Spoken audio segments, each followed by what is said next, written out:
hay información del momento. Jan Muñoz nos cuenta qué es lo que ha pasado en la comuna de Puente Alto, donde hay y se ha producido un tiroteo en ese lugar. Jan. Sí, ¿cómo están? Buenos días. Estamos en calle La Arena, este es el lugar donde se registra durante las últimas horas una balacera que hasta el momento deja una persona fallecida. Esto transcurre durante estas últimas horas, cuando finalmente la víctima estaba al interior de su domicilio, cuando de pronto llega un vehículo en el cual disparan en reiteradas ocasiones contra este domicilio. Fue así que uno de estos disparos termina haciendo que esta persona pierda la vida, producto de estas mismas lesiones, al interior de este domicilio, sin poder finalmente prestarle ningún tipo de auxilio. Llega hasta este punto personal de Carabineros a corroborar esta información, a que luego de que los mismos vecinos denunciaran estos hechos de disparos injustificados en la vía pública, y al llegar al lugar, que finalmente se percatan de la presencia del cuerpo de este hombre de al menos 21 años de edad, según lo que se ha entregado información preliminar. Considerándose las características de este caso, chicos, es que llegó el equipo contra el crimen organizado y homicidios ECOH, y también las unidades especializadas de Carabineros, en específico el laboratorio criminalística,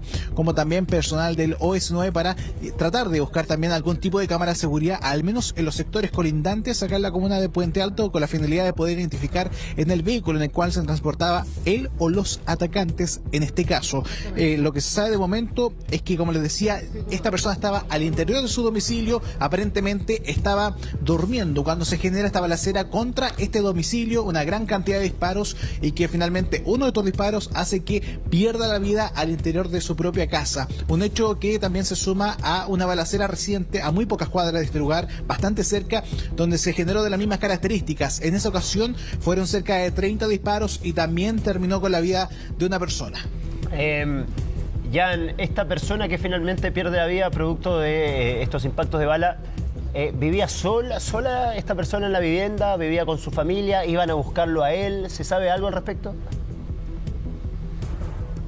Sí, lo que se sabe de momento es que aparentemente van contra esta persona. Era el objetivo de estos sujetos. Hasta el momento desconocemos si es que estos disparos fueron certeramente, por ejemplo, hacia el dormitorio donde finalmente se podría haber encontrado este hombre de 21 años. Y hasta el momento lo que tenemos entendido es que estaba con su familia al momento que se registran estos disparos. Ya está trabajando incluso Carabineros, incluso aparentemente fue la misma familia que informó esta noticia en torno a esta balacera que habían sufrido. Pero como les decía, el pasado sábado, hace muy pocos días, se registró una balacera con las mismas características. Un vehículo también que pasa por el sector dispara contra las personas, y en esa oportunidad fueron calculados cerca de 30 los disparos percutados en muy pocos segundos. Y probablemente lo que ahora se está investigando en este caso es que sea un ajuste de cuentas de lo que habría ya ocurrido ese pasado sábado, y que finalmente se traslada a este domicilio. Ajuste de cuentas ya sea de dos bandas contrincantes, donde finalmente una viene a buscar al otro integrante de esta banda que habría participado en esta balacera, y es eso una de las hipótesis que hasta ahora baraja Carabineros para poder clarificar en conjunto también a la Fiscalía cuáles podrían ser las motivaciones detrás de este caso. Pero la verdad es que el hecho de que llegue un vehículo, baje un poco la velocidad, empieza a disparar contra un domicilio a mansalva, una gran cantidad de disparos. Hasta el momento se desconoce cuántos se percutaron en este lugar, pero ya está el laboratorio criminalística levantando esta información, y también lo más importante, poder establecer si la persona fallecida, chicos, cuenta con antecedentes policiales o no. Claro, ¿y a qué hora se habría producido aproximadamente el tiroteo?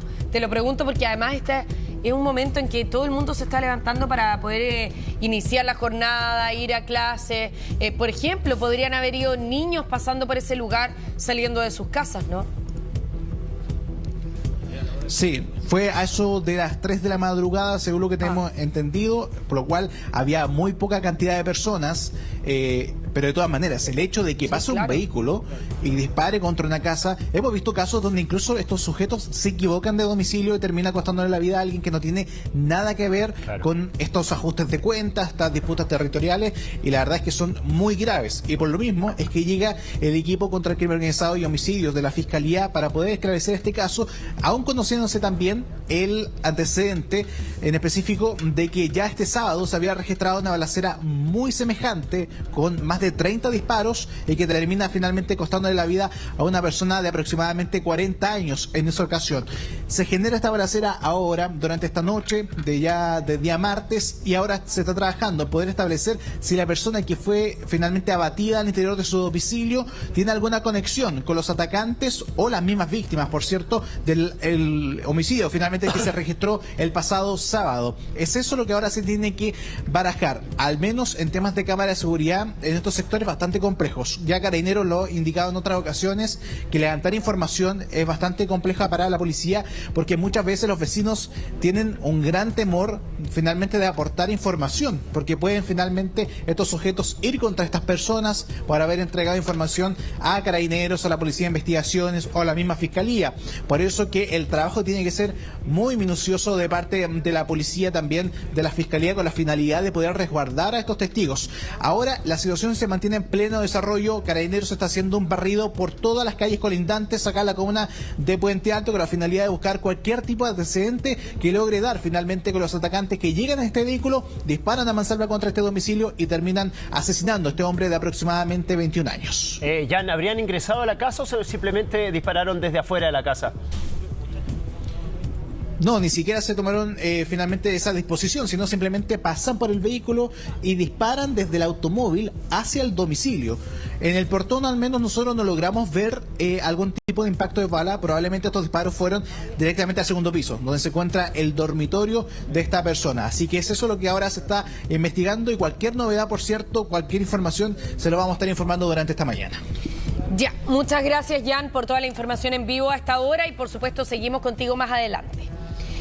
Son las 7 de la mañana con 9 minutos. Vamos a hablar de la suspensión de la Corte Suprema del juicio de los gallegos. Sí, era considerado por el gobierno como uno de los juicios más importantes de los últimos tiempos. El primero contra el crimen organizado en nuestro país, y finalmente fue la Corte Suprema, la que suspende temporalmente este juicio que se estaba realizando de forma telemática. Recordemos, la semana pasada fue polémica porque muchos consideraban que iba a ser muy peligroso tener a los 38 imputados enfrentando este juicio ante el tribunal en Arica, porque tenían que ser trasladados desde distintas cárceles del país. Finalmente, la resolución de la justicia fue que este juicio se realizara de forma telemática.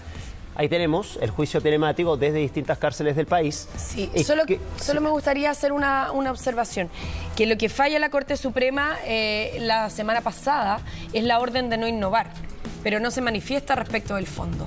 Y lo que hace ayer es manifestarse respecto del fondo. Por lo tanto, haber impedido que trasladaran a estos líderes que estaban en otras cárceles durante la semana pasada para iniciar el juicio en la jornada de ayer es solo una primera medida. Pero aquí lo de fondo es que sí se podría producir, no está descartado que el juicio vaya a ser presencial. Sí, con la resolución de ayer. Para allá iba. Claro, una suspensión temporal, porque la defensa de los imputados señaló que no se le dieron las razones por las cuales se decidió finalmente hacer el juicio de forma telemática. La defensa dijo, no nos explicaron por qué finalmente deciden que esto sea de forma telemática y no hacerlo de forma presencial. Entonces, esperando que las defensas finalmente tengan esos argumentos, es que se va a decidir si el juicio finalmente se retoma de forma telemática o se hace de forma presencial en Arica, lo que despertó la polémica la semana pasada, porque decían tener a estos 38 imputados pertenecientes a la agrupación de los gallegos podría ser muy peligroso para la ciudad de Arica por el riesgo de fuga. Vamos a revisar declaraciones sobre esta resolución que ha tomado la Corte Suprema.